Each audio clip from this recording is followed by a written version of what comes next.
Good evening. Today is Monday, September 26, 2022, and this is 117th episode of New Paradigms. I'm your host, Sargis Sangari. Before we begin our podcast today, I want to make sure our viewers know that this segment was pre-recorded on Friday because of the busy schedule of our guest. And also, before we begin our podcast today, I do want to wish the members of the Jewish community a blessed and happy Rosh Hashanah.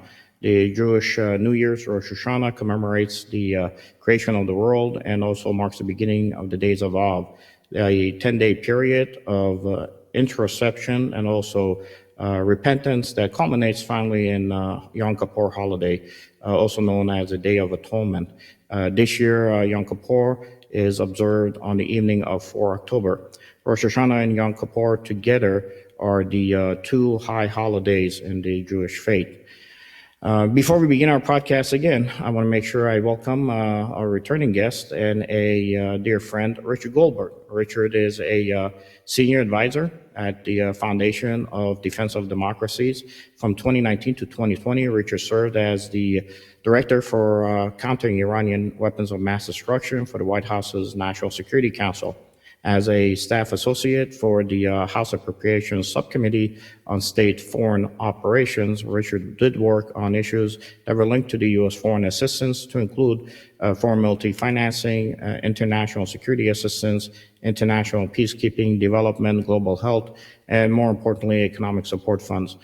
He was a founding staff director of the House U.S.-China Working Group, a leader in efforts to expand the U.S. missile cooperation with Israel. Richard also played a key role in U.S. funding for the Arrow 3 program, the Iron Dome, and the development of a very sophisticated radar program for the Negev Desert. And the Senate, Richard emerged as a leading architect of the toughest sanctions that were imposed on the Islamic Republic of Iran. He was the lead Republican negotiator for 3 rounds of negotiations on sanction targeting of the Central Bank of Iran, the SWIFT financial messaging services, and also the entire sector of the Iranian economy. His Iran sanction work was featured in the book, The Iran Wars. Richard, I know it's going to be Monday when we broadcast it, but with that said, a blessed Rosh Hashanah to you and your family, and Shabbat Shalom. Thank you so much, and Shana Tova to everybody out there who is celebrating. Richard, I want to go ahead and begin as before we get into what is really happening in Iran currently on the ground. I did want to kind of take your perspective, because last time you were here, we did talk about the new JCPOA that was being pushed by the Biden administration. For our viewers out there who have been so far removed now from the initial JCPOA, what was it in that initial JCPOA that did not meet what we were looking at as United States as requirements to possibly get closer to Iran when it came to a deal with them? Yeah, there were several fatal flaws in that original 2015 Joint Comprehensive Plan of Action, or JCPOA, as we colloquially refer to it. First of all, it was a very narrowly conceived agreement. It only dealt with aspects of Iran's nuclear program, and an only temporary basis at that. It did not look at delivery systems for nuclear weapons, that is, ballistic and cruise missiles. Did not look at Iran's sponsorship of terrorism. Didn't look at its abuse of human rights. Didn't look at its involvement in fomenting conflicts and wars throughout the Middle East, whether it's the Houthis in Yemen, Hezbollah in Lebanon, Hamas, Palestinian Islamic Jihad in Gaza. Didn't look at any of that. It gave Iran wholesale sanctions relief, hundreds of billions of dollars of sanctions relief. And in exchange, Iran, on a very temporary basis, agreed to certain limits on its nuclear activities. But importantly, the deal abandoned a long-standing demand that Iran give up entirely its enrichment activities. So instead of demanding Iran halt all enrichment, which had been the Security Council posture for many years, the deal said they could continue enriching just at low levels up into a certain stockpile limit, but they could continue research and development on advanced centrifuges and prepare for the day that we see in front of us, where they deploy those advanced centrifuges, they spin them, they break the caps on their limits of the stockpile for enriched uranium, and they get ever closer to the capability to build a nuclear weapon if they so choose to do so, alongside throughout the entire deal, R&D going forward on the testing of nuclear-capable ballistic missiles, nuclear-capable cruise missiles, and all the while not requiring Iran to declare all of its past work on nuclear weapons. We knew that there was a nuclear program that was discovered in 2002, 2003. We knew that there were additional sites that discovered all the way to 2009. We knew that Iran had been hiding activities at other sites from the International Atomic Energy Agency, but that deal was allowed to move forward without requiring a full accounting of their program. And we obviously now have seen how fatal that mistake was when in 2018, the Mossad discovered the secret nuclear weapons archive in Iran. And the IAEA has found 4 sites, 3 of them testing positive for uranium particles, none of them previously known to the international community, that Iran today can still not explain what was going on at those sites, what was there, where is the nuclear material today. We've seen commercial satellite imagery from 2018 of containers being loaded at one of these sites and then moved out. We don't know where those containers are today. So you put it all together, you're already starting with a very, very bad, narrowly targeted deal that gives Iran everything it wants, maintains its pathways to nuclear weapons capabilities. And as I said, these are temporary restrictions for the ones that were put on Iran. These are sunset provisions, as we call them, expiration dates, where starting in 2020, we lost the arms embargo on Iran. Next year, we lose a missile embargo on Iran. Yeah. We start seeing centrifuge restrictions fall away. And then by 2031, Iran is allowed to enrich up to weapons-grade uranium however much they want, all permissible under the deal while still collecting all the sanctions relief. When the previous POTUS pulled out from the JCPOA, as Iran says it was the U.S. that walked away, was there any other way that we could have pressured Iran except for just basically saying we can't even work with this one and we have to try to maybe push for another possible JCPOA? And what was the reaction, do you think, from our international partners on how we approached pulling away from the previous JCPOA that you just described?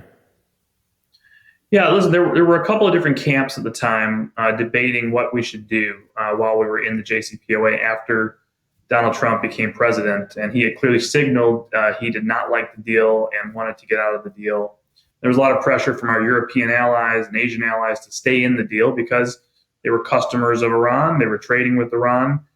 They did not want to see sanctions come back. They wanted to keep giving this deal the opportunity to see if they could moderate the regime through trade, even though in the years we were in the deal, that obviously became a farce that never actually happened. We saw their sponsorship of terrorism continue, more ballistic missile tests than ever before, the conflicts in Yemen growing worse, the conflict in Syria growing worse. So we know they're meddling in Iraq, getting out of control during the JCPOA. So we understood that was definitely not going to happen. The question was there a way to unleash the handcuffs that were put on the United States by the deal? What do I mean by that? When we decided to lift the sanctions on Iran under the old deal, we were lifting all of our economic pressure, all of our tools of coercion, all leverage. Central Bank of Iran, their oil industry, their petrochemical industry, all the sectors of their economy, gold sales and transfers, everything, all the banks, sanctions being lifted. And so if they sponsor terrorism more, what are you supposed to do about that? There's no sanctions that you're allowed to put on because the Iranians would say it's a violation of the deal.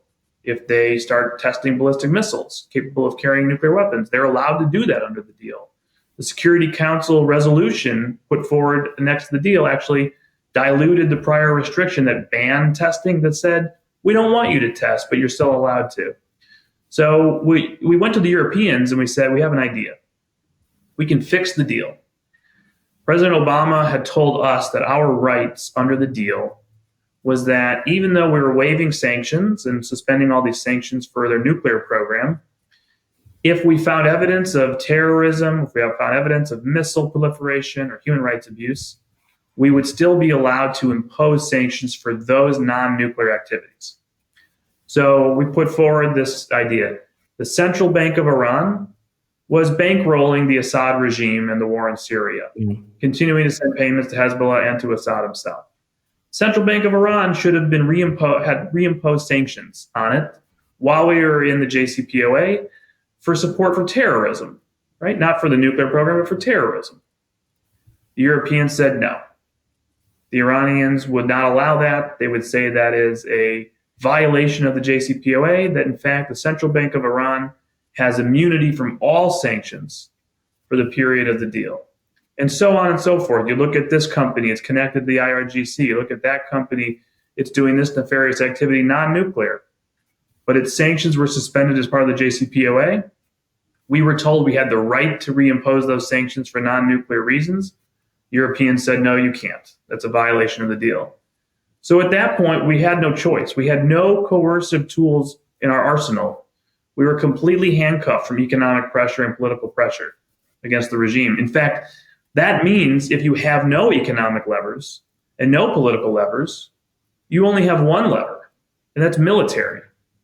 And so the irony here is that one of the things you always heard about the Iran deal was it's this deal or war. But actually, when you handcuff all other tools of power and you're only left with military options, it's this deal, and I guarantee you war. And so the president decided to get out, unleash ourselves, unleash our economic power, and move into a much better posture, which was maximum pressure across all means of power for maximum concessions across all of Iran's malign activities. No, look, I know that there's a lot of arguments that the previous POTUS was using more of a general sanctions against Iran, but that wasn't the case because they were strong. They hit all the portions of the Iranian economy. But, you know, we kept the port of Chabahar open for India to build the port, so Iran can run a railhead into Afghanistan, which pressured the Taliban at that time in Pakistan to put pressure on Taliban to come to the negotiation tables in Doha. So he knew how to use them. But let's fast forward to where we are today. I know that the current POTUS, was at the UN. He said that Iran will never have a nuclear weapon. With that said, though, he's having his issues being able to get the Iranians to agree to a new JCPOA. Is it the issue of how he's using sanctions and he's leveraging possibly the tools that we have at our disposal to be able to bring him to the table, the same type of measures that we've used against Russia, or is it something that we're not seeing here? Well, the president made a political campaign promise when he was running for president. And he said that he would do everything he could to go back to the JCPOA, that it was a mistake for Donald Trump to leave the JCPOA. He declared maximum pressure a failure just a year and a half into maximum pressure when Iran was running out of money already. And he said, we are going to go back to the JCPOA. One of the first things the administration does is he notifies the Security Council that we don't agree with what the Trump administration was doing. We don't agree that Security Council Resolution 2231 was snapped back into place, that there are no international restrictions back in place on Iran. We respect the JCPOA and we look forward to going back to it. Then we removed one of the Iranian proxies from a foreign terrorist organization list, the Houthis. Again, one of the first foreign policy decisions back in government, a clear signal to the regime, hey, we're going to try to lift as much as we can that we can get away with politically, but we'd like to talk, we'd like to have a full resumption of negotiations, go back to the JCPOA. All the momentum that had been building up in Vienna, this investigation into undeclared nuclear activities and sites that started in late 2018, that was put to a halt. No more resolutions, no more political pressure, no more banging the table that Iran must cooperate. We went an entire year without anybody in the Biden administration pushing forward on pressure for Iran to disclose all of these undeclared nuclear sites and activities. The economic pressure campaign was put on pause. No more enforcement of economic sanctions. They didn't repeal anything, so they get to say that they kept the sanctions in place. That's technically true, but sanctions are meaningless if they are not enforced. And as sanctions get violated and there's no enforcement, sanctions get violated more, and they get violated more until it's pretty meaningless that you have the sanctions on the books. And that's what's happened over the last year and a half, with the Chinese being allowed to skyrocket their imports from Iran in violation of our sanctions. No enforcement, no crackdown on oil imports, on petrochemical imports, and other non-oil trade. You put that all together, and Iran starts testing.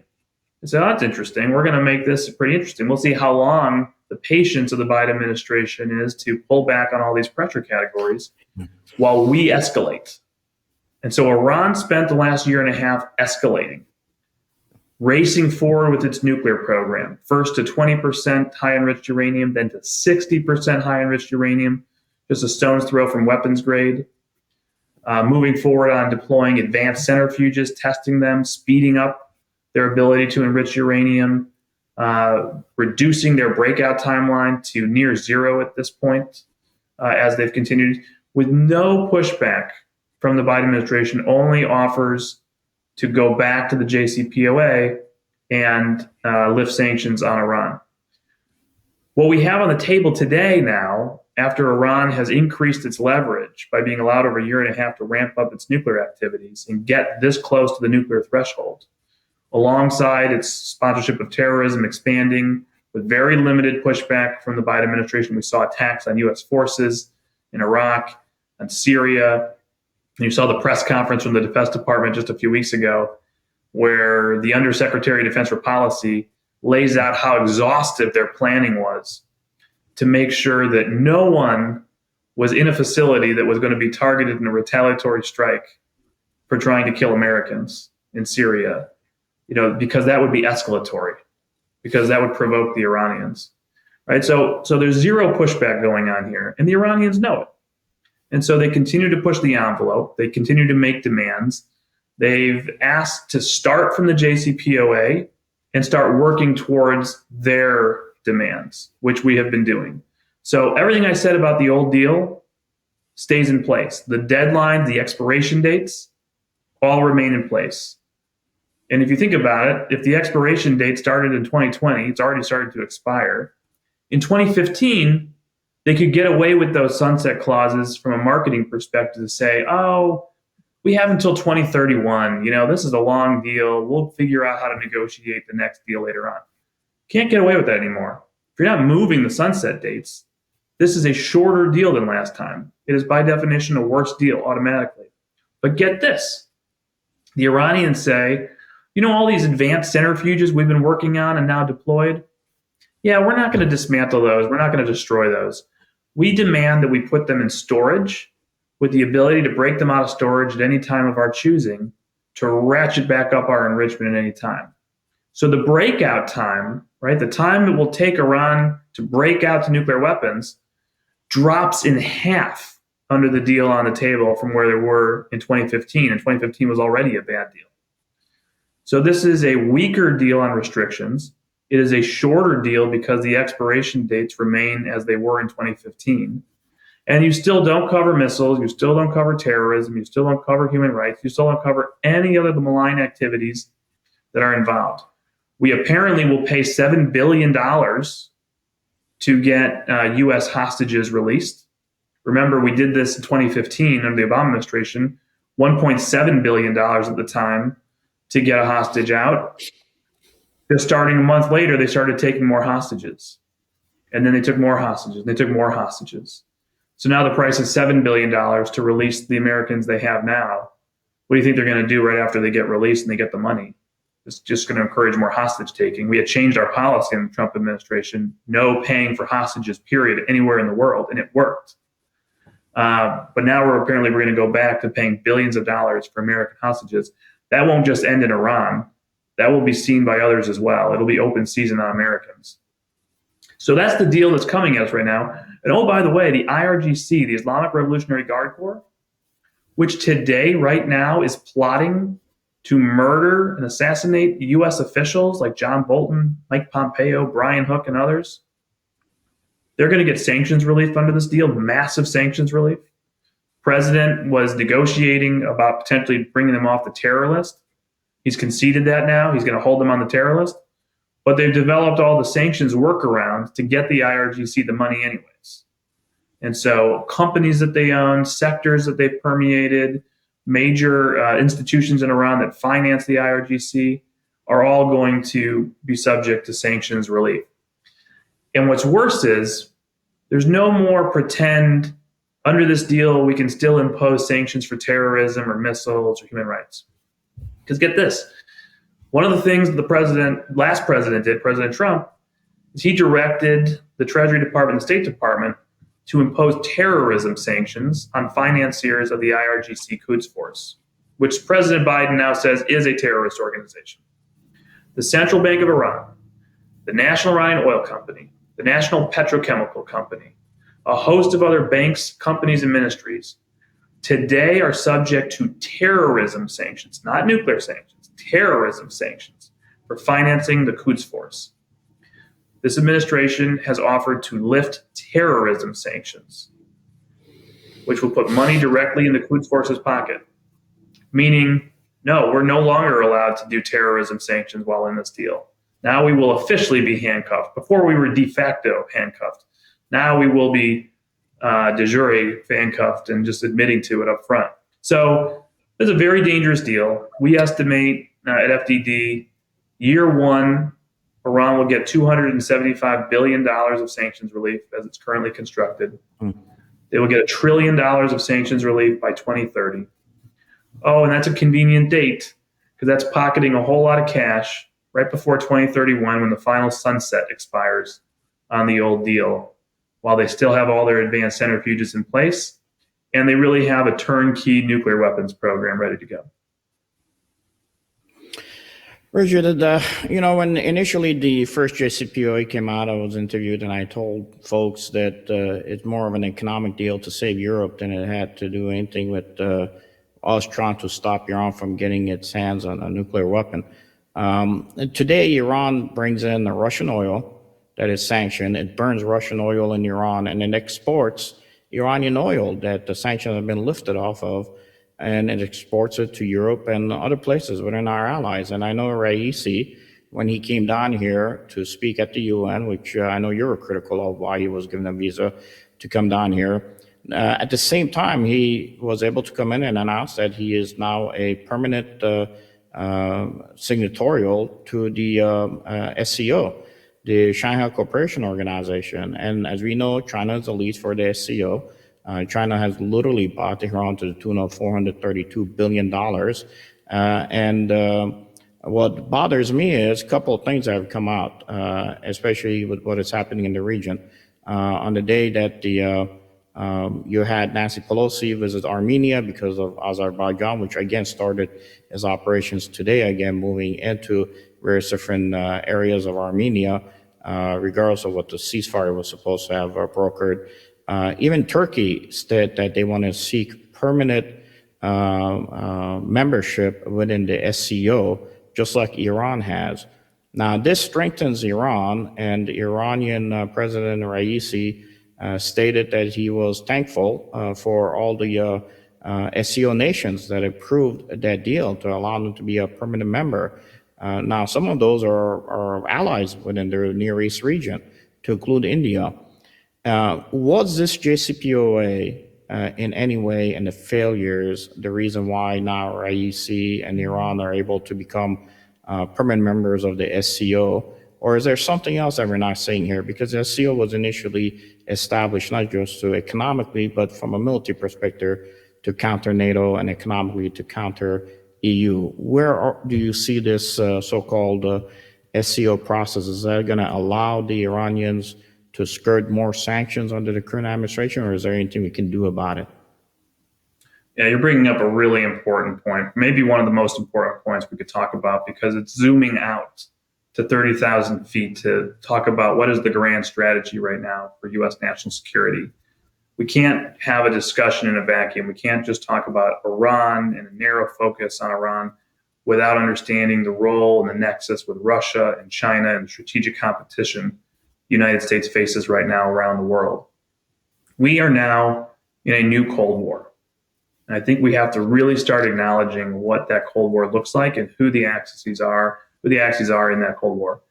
You have Moscow, Beijing, and Tehran forming a core triangle of a new Cold War front. No matter what you're reading in the press, when you read the Chinese language press, you read what Xi Jinping is telling his party, his people, some of the leaked conversations we've seen from Chinese leadership with the Russians. They are all in for Russia on Ukraine. They are all in. Russia is coordinating with China militarily, economically, like never before. The idea that these are strangers that don't trust each other is a very dated view of the world. And as you've seen the travel back and forth from Moscow to Tehran and back, from Beijing to Tehran and back, they are all including Iran in their strategic plans to work against, undermine the United States and our allies. That will be a military partnership. We're already seeing it go both ways, with UAVs now from Iran going to Russia to support the Ukraine effort. It'll also be an economic relationship. China has a 25-year memorandum of understanding with the Iranians to make Iran part of their Belt and Road Initiative. That is largely dependent on U.S. sanctions relief. They can't make that happen. They can't implement that vision without U.S. sanctions relief. The Russians, as you noted, are talking about what are called oil swaps to get their oil still to market, to evade some of the sanctions we've been putting on Russian oil exports. We believe that if we were to do this deal and grant immunity to the Central Bank of Iran, the National Iranian Oil Company, and other companies and banks in Iran, the Russians could set up shop there and have a sanctions evasion hub, because remember, we would be handcuffed from reimposing sanctions on the Iranian banks and companies that are helping Putin evade Russia sanctions.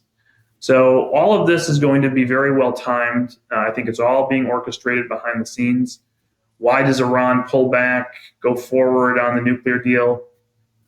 We cannot look at this in a vacuum.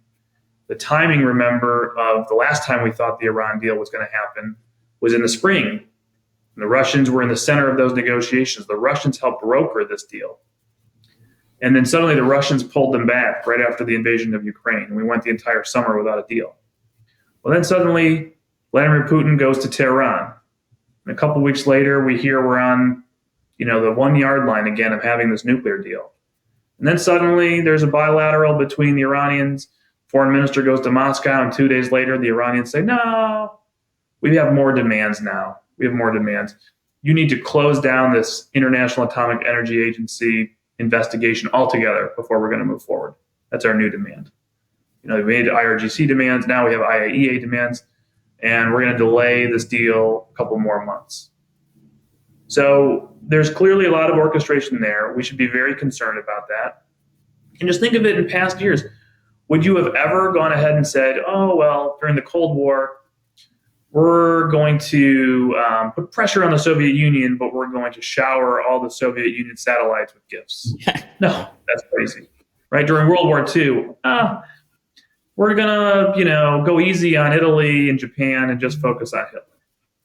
Right? No, that's crazy. Right? There is an axis here, and they are all coordinating, and pressure on all of them is going to be required for us to win this Cold War in the 21st century. Richard, I know that you mentioned the satellite state and the Warsaw Pact that existed before.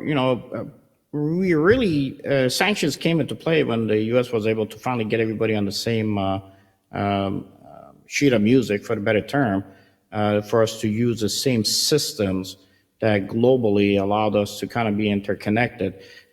Prior to that, really, we couldn't sanction anybody in the Warsaw Pact because they were just sitting on their own system.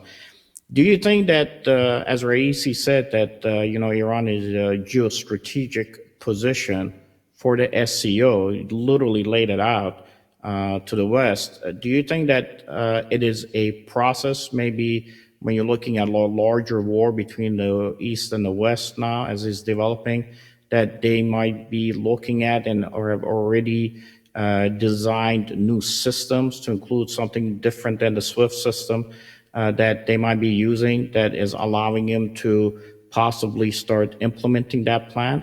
Are we anywhere close to that reality? They do have their own systems in place. The Russians have their own system that's a competitor. The Chinese have dabbled. The Iranians have set up an interesting system for their exports. But this really only allows them to trade amongst themselves, is what I would say. And there is a limit to that if you want access to global markets, global financial markets, global access, to bring stuff to export and to import goods. So long as we and our allies in Europe and Asia remain dominant and forceful within these organizations, with these cooperatives, these constructs, we will continue to be able to leverage our economic power against theirs. But China has nuclear weapons. Russia has nuclear weapons. We are seeing the self-deterrent effect of Russian nuclear weapons on the U.S. government today with Ukraine. Yeah. Why would we not conclude that Iran has its sights set on developing a nuclear weapon at a time of its choosing? Why would we not conclude that Russia and China have now come to the consensus that Iran should have nuclear weapons? They should join their club because they will be able to extort and deter the United States and our allies even more in a new continent, in a new area of the world. So I think we should be very, very clear-eyed about the threats we face here. Appeasement's not going to work. We can't be funding part of the Russia-China axis out of one hand and sanctioning it out of the other. And we will have to do whatever it takes, including military action, to prevent Iran from acquiring nuclear weapons and being able to unleash this type of deterrence, cause this much self-deterrence in the Middle East for the United States going forward.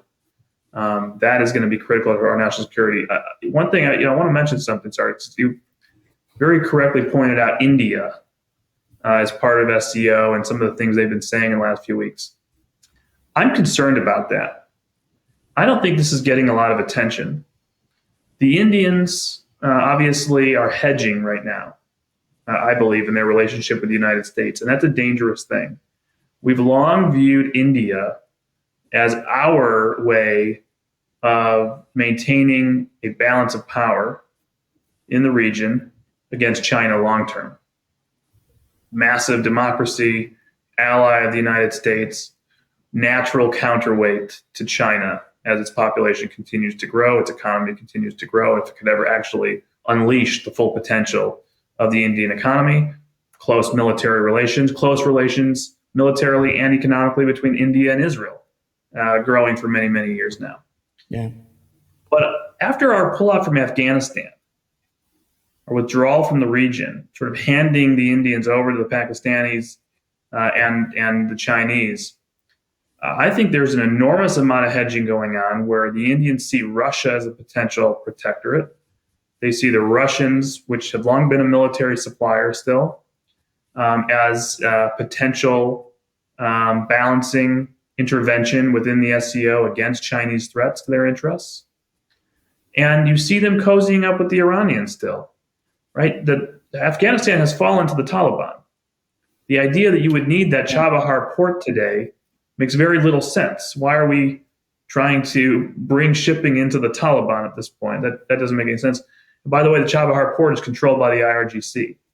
Yes. So this was always, at best, an interesting idea. I was always skeptical of it. But today, why would India want to double down and announce, as they just did a few days ago, their continued investment in the Chabahar port project with Iran? To benefit the Taliban, to benefit the IRGC? So I think there's a lot of concerning things here in the U.S.-India relationship that need to get put front and center. We do need India. We want India in our orbit. The long-term strategy of being an Indian ally is right. But we also need to figure out how it is we provide them with security guarantees after we've withdrawn from the region and signaled we're not coming back. When I was asked on what the Near East would look like, my company, the Near East Center for Strategic Engagement, I said, with us pulling out of Afghanistan and really losing footprint throughout the entire region, I guess Nancy Pelosi is going to be able to get us into the Southern Caucasus. That's why she's sitting with the Armenians. But, I said, you're probably going to see a reshaping of the map with Israel and some of the Abraham Accord countries working with possibly India to be able to at least be a counterbalance against China. But based on what you're saying, it seems like that's even in jeopardy right now, because obviously we have abandoned our allies in the region. And I think the Israelis figured out a long time ago that they cannot rely on the United States to stay in the fight and protect their back. But my worry is what you mentioned, that maybe the Russians are in a point where they're saying now, well, maybe Iran should get a nuclear bomb. And I think that could that have been tied to the issue of how the war in Ukraine is going? And the more we are allowing the pouring fuel on this fire in Ukraine and not forcing a negotiation between the Russians and the Ukrainians, is where in the past Russia would not want to see Iran have a nuclear weapon. Maybe now they're saying maybe we have no other choice but to push Iran into a nuclear weapon, or maybe be hands off and allowing them to get one. Is there anything there that is tied, or is that just kind of reaching or speculation? No, I think it's all tied together. I think that the Russians have made a decision to enter full force into a coordinated Cold War against the United States in partnership with the Chinese, and to include Iran in that for various sanctions evasion schemes. The Iranians can teach them a lot about sanctions evasion. They are now an exporter of armed UAV drones. And so they obviously have oil exports available. They can do swaps. So I think there's a number of reasons why they like it. They also have potential port access to the Persian Gulf there, the Arabian Gulf. If we think of Tartus being a long-time naval base for the Mediterranean for the Russians to have naval access there. There's never been a formal basing relationship with the Chinese or the Russians in the Persian Gulf, but that could certainly be something that is handed to them by the Iranians in exchange for security guarantees and support for a nuclear weapons program. So I think that's something very worrisome to keep an eye on. I do believe that. Now, what do we do right now as far as Ukraine? My view is inflicting massive damage on the Russians, both militarily and economically, to force Putin to bring this to a close as soon as possible needs to be the objective. Right now, I mean, obviously the Russian military is performing horribly, right? They are being destroyed from what forces have been put into Ukraine. They are collapsing quickly. The logistics have not held up. The weapons we have provided, the Europeans have provided, have been very effective to date. The question is, will that continue? And where will Putin go on the escalatory ladder? We really have not seen him climb the ladder as much as he can. We hear reports of saber rattling on nuclear weapons. There are a lot of steps on the escalation ladder below tactical nuclear weapons that he has not used yet. And so we have to figure out what is his calculus there. If he feels like our sanctions are not biting, and by the way, our sanctions are not maximalist sanctions. We have no secondary sanctions in place to stop the Chinese and the Indians and others from buying his oil. We have no escrow account requirements like we did for Iran to trap all of his revenue from everyone who buys from him from being repatriated to Moscow. These are pathetic sanctions that are inflicting more harm on us than on him on a daily basis, in my view. And if he feels that he can just wait this out until the winter months and then try to starve the Europeans on the gas side, I don't know, 50-50 the Europeans fold? I know a lot of people think that that's not a good case. They're going to hunker down. They're going to put their Jimmy Carter sweaters on. They're going to make it through the winter. I mean, has anybody been to Germany? Has anybody met a German diplomat? I don't know what world we're living in. So we need to start gaining enormous leverage now in the fall. Turn up the heat in the fall to survive the cold of the winter. Otherwise, I don't like how this ends. Well, look, Russian oil tankers are transporting fuel to Indian oil tankers. Once it's put through the pipes in India, now it's Indian oil. And unfortunately, everybody knows this. And then guess where the ping comes from to take that oil to? New York. So a lot of the Russian oil is still moving into New York, is being burned, but because it's flagged an Indian oil tanker and nobody's even paying attention to it. So, you sit back, you kind of scratch your head and you go, what are we doing here? Even in Georgia, port of Savannah, which has a lot of Chinese companies that operate it logistically, you have still a Russian fertilizer that makes it here. As long as it's coming from another country, it's not the original country, is actually coming to port of Savannah and then it's going out to wherever or as a purchaser. I know I took a little bit more of your time asking you all these detailed questions, but I do want to take a little bit more of your time because I do want to address what's happening in Iran. We have a short video that we can play kind of showing what is happening today with the Iranian protests. And I want to ask you a couple of key questions that are important to us.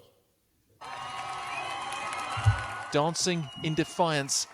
This is what bravery looks like in a country where women have long been controlled by force and fear. Iranian riot police push back by makeshift missiles and the force of the public's will.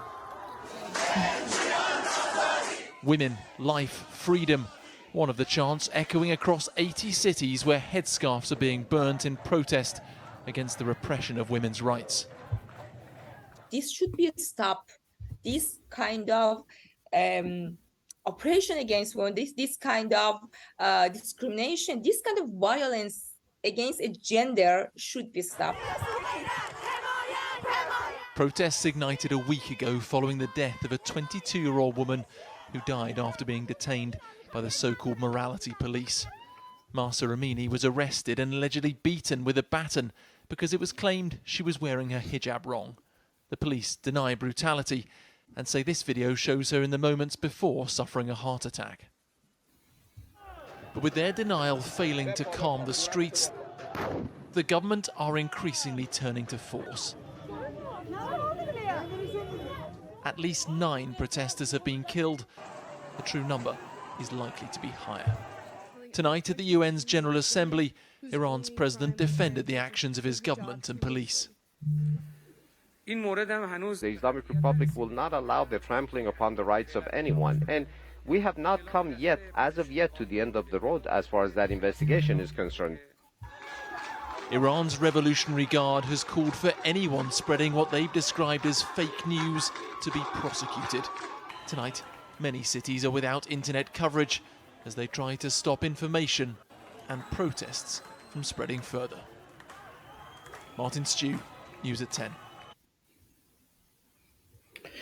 Richard, as you're looking at these photos, videos coming on, and there's going to be more over the weekend, I think more critical question for me is because, we've left our allies out there alone. I don't think U.S. has any interest in how Israel is going to deal with these issues in its neighborhood. How are the Israelis looking at what is happening inside of Iran right now? Well, I think all of us right now who care about the Iranian people and who have been hoping for a day that they would be liberated from really the world's worst oppressors, one of the most evil regimes on earth, what they do to women, what they do to religious minorities, the LGBT community. And we are actually living through one of the worst crackdowns we've seen in years across all of those persecuted elements of Iranian society. I think we all want to do as much as we can to help the protesters. Now, if you're the Israelis, if you're an American, if you're a European diplomat, if you're a Japanese diplomat, the question is, what are you willing to do here? What kind of support are you willing to provide? The president made a rhetorical statement in his address to the UN General Assembly. That was good.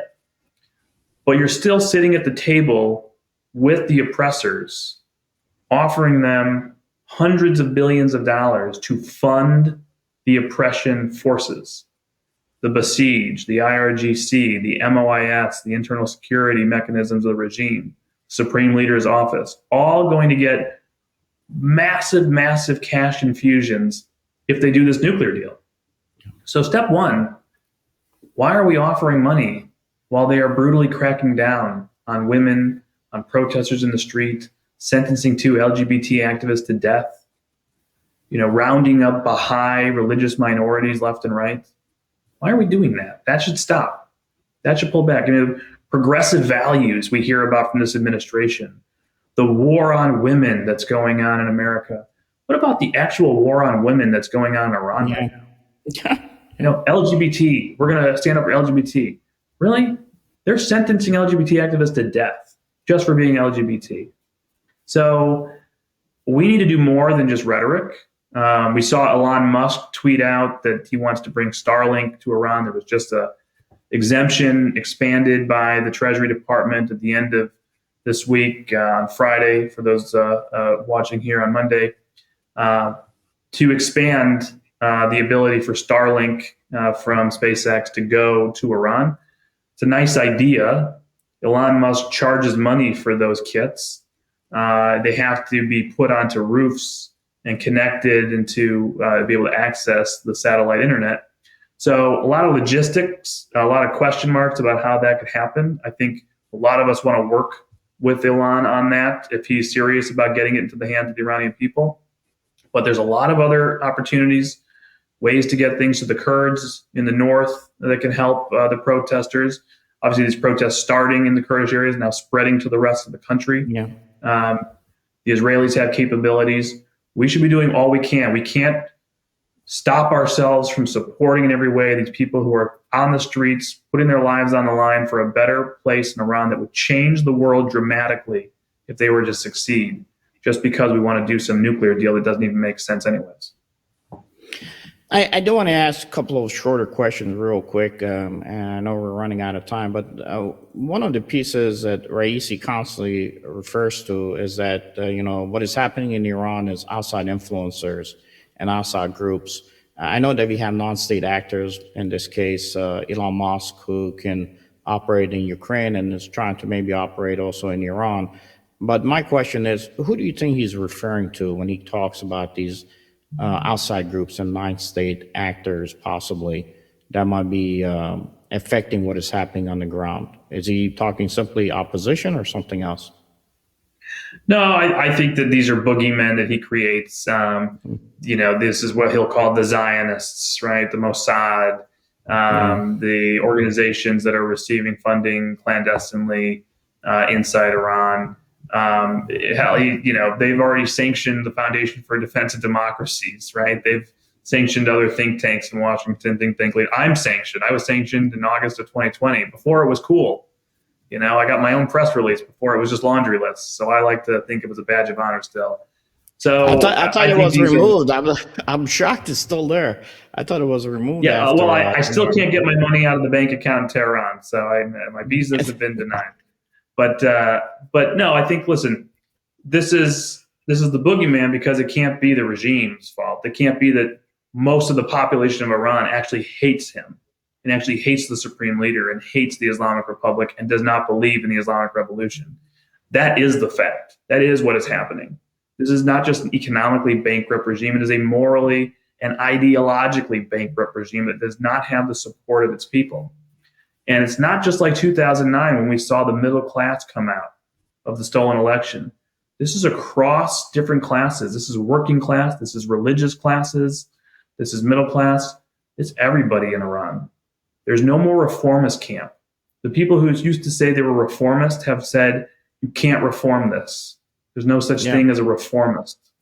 So I pray for those people in the streets. I hope we do more for them. We will try to do more for them because they are putting their lives on the line right now, and we should stand with them. Well, unfortunately, they keep on coming out every few years, and then unfortunately they bleed out, and then it dies out. And I'm not sure if it's going to happen here. We're at a critical stage. I know that we had it as far as the nearest future without the Islamic Republic of Iran. Eventually, the Islamic Republic of Iran will have to dissolve. But with that said, even looking at what comes out of information operations, we have, a Persian Voice of America, Germany has theirs, France has theirs. But do you see these capabilities at all coordinated? Are they on the same sheet of music? Is there any effects that they're having? Or do you think that the future of the region without the Islamic Republic of Iran will eventually have to be done through direct military operations? And what would that future look like, given the fact that Iran now is a permanent member of the SCO? Well, listen, we had this rumor mill going on for a couple of weeks just in the past month about the supreme leader's health deteriorating. And New York Times story claiming that he had surgery and he was bedridden. He wasn't seen in public for a while. He canceled events. Then he suddenly makes an appearance, and everybody say, "Oh, I guess it's one more rumor mill." But it's a pretty strong rumor mill at this point that his health continues to deteriorate. Now, you can't just count on him dying and something happening, but this is quite the interesting moment here. I mean, if there was a confluence of events where the supreme leader died, there was a succession crisis while the people are in the streets, cyber sabotage, things going on inside the country, you can have a real sort of moment where the stars align, if you will, in very peaceable fashion, no intervention by a foreign power, just the people alone are able to take back their own government and establish something else that comes next, something else that is peaceful, something else that is pro-Western. I don't know what that looks like. Anybody who says they know exactly what it's going to look like doesn't know. And I don't think it's for us to impose that on somebody. We made a lot of assumptions on Iraq, and we made a lot of mistakes. A lot of it was very well-intentioned, but we made a lot of mistakes. We're going to have to see how this evolves in Iran. We know who we have to exclude. We know who we have to oppose. And we know generally the type of people that we can be supportive of. But it may not be the type of democracy or republic that we're used to. It may be a constitutional monarchy. It could be something else. There's a lot of different voices. There's a lot of minorities, ethnic views, Persians that are all going to be in the mix here. But if we continue to put pressure on this regime and isolate the IRGC, we're at least doing the right things. And then to provide whatever financial support, telecommunication support, counter-censorship support we can to people in Iran who want to take to the streets, who want to take back their country, that's also appropriate. Well, look, hopefully everything that's been done at least has somewhat worked. And like you said, it's going to be internal. Even when Sadr comes out, who's married to the relative of one of the high officials in the Iranian government, that says we need to have a non-Iranian leadership here. And I know that the Iraqi people are going to take to the streets on 1 October again. And not just in Baghdad, possibly they're going to take to the streets in northern Iraq and Erbil to protest against Iranian influence. So let's see how it goes. Richard, you're an absolute gem, gold mine. God bless you. Thank you very much for coming on the show. I do know I said half hour, and of course I extended it on Jewish time to almost an hour. That's that 12%. Well, everybody Jewish, knows we're going to be spending a lot more time in synagogue over the high holy days. So an hour is nothing. No, I know. I said that's that 12% Jewish blood in me that History Channel says you're tagged with. But tell us a little bit about yourself. I'll give you the closing remarks, and for our viewers, Kryptonite with Richard Goldberg. You could hit the QR code and go directly to it. He's on some wonderful interviews. But you get the last word, and listen.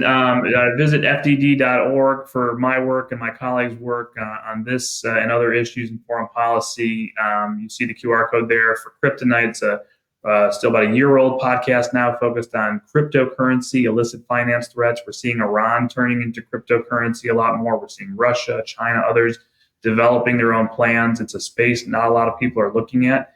You see the ads on TV marketed by FTX and during the Super Bowl. But we're looking below the hood, if you will, seeing what are the threats and challenges that come with this new digital asset, and what are we doing in a regulatory environment to protect our national security. And also check out the Jewish Insider's Limited Liability podcast, another great show as well that I'm honored to co-host.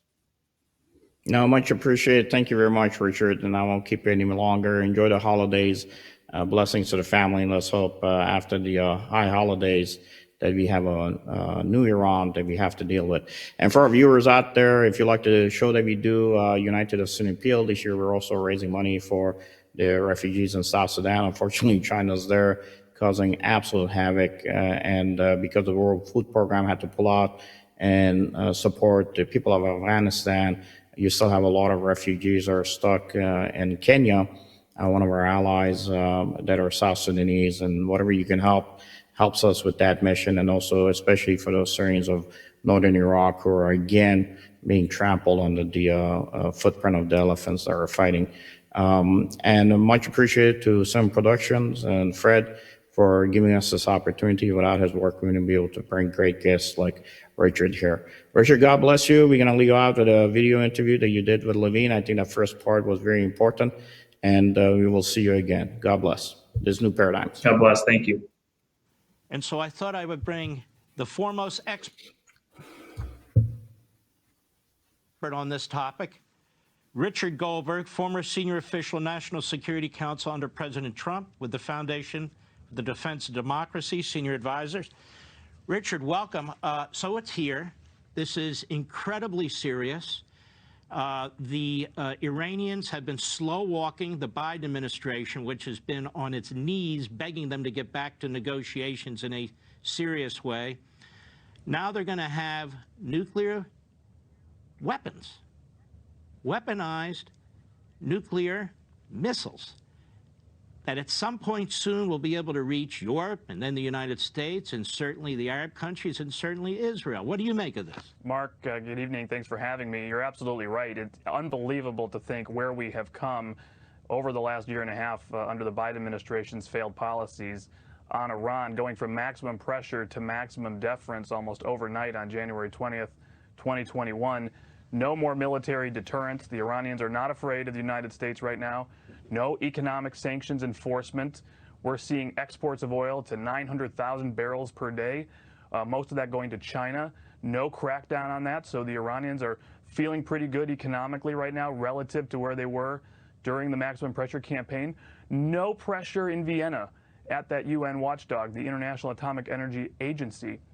So the question I think the Iranians have is, why would we do anything to constrain our nuclear activities? Why would we constrain ourselves in the region? Why would we slow down our sponsorship of terrorism or building those longer range missiles that can hit the continental United States? We don't face any consequences right now from the United States of America.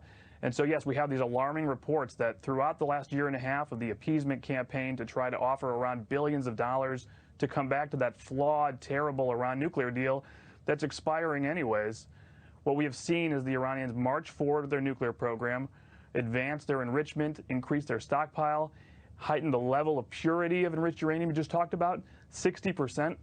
They are really just a stone's throw away from that weapons-grade uranium and being able to build weapons if they chose to do so. But more strikingly, and I think very important this week, we're going to be seeing some meetings in Vienna at the International Atomic Energy Agency. We've seen some breaking news reports that the Director General of that agency, the UN's foremost nuclear watchdog, has now come clean to the board and said, we have been investigating Iran for over 3 years now, not with what you see on TV, not with what you just read from what we know about what Iran's doing, but the secret parts of Iran's nuclear program that we don't know about. The IAEA has now found 4 sites that they have never, ever been told about before by the Iranians. 3 of those sites tested positive for nuclear material. We have no idea what was there, where it is today, where the equipment associated with that material is today. All of this thanks to that nuclear archive that Israel stole out of Iran back in 2018. What does this tell us, Mark? It tells us that the Iranians have been cheating from the very beginning of that nuclear deal, and that the idea of having any nuclear deal with a nuclear threshold state that lies to inspectors, that cheats its way out of any agreement, that is concealing undeclared nuclear activities and material, is completely ludicrous. You can't have any deal with Iran until you have a full accounting of all past and present activities. Now, what are we going to see this week? We're not sure. Up until now, the Biden administration has gone along with its special envoy for Iran, Rob Malley, who's sort of the appeaser-in-chief right now for the Iranians. Do nothing to provoke the Iranians. What we think may happen finally is a resolution picking up where the Trump administration left off that could lead to the reimposition of international sanctions on Iran, new political pressure. But it's going to take more than just a resolution in Vienna to stop Iran from breaking out into a nuclear weapon state. We're going to have a restoration of military deterrence. We're going to have reimposition of tough economic sanctions. We're going to have to isolate this regime. And in the end, we have to have a bottom line as a country. We are not going to allow the world's leading state sponsor of terrorism to become a nuclear power. Do you think we like that Russia is able to bully around the neighborhood in Europe right now because of their nuclear weapons program? Do you see the self-restraint, the self-deterrence from this White House in trying to help our Ukrainian allies in the face of Russia because of their nuclear stockpile? Imagine what happens to the Middle East. Imagine what happens to the world if Iran goes nuclear too.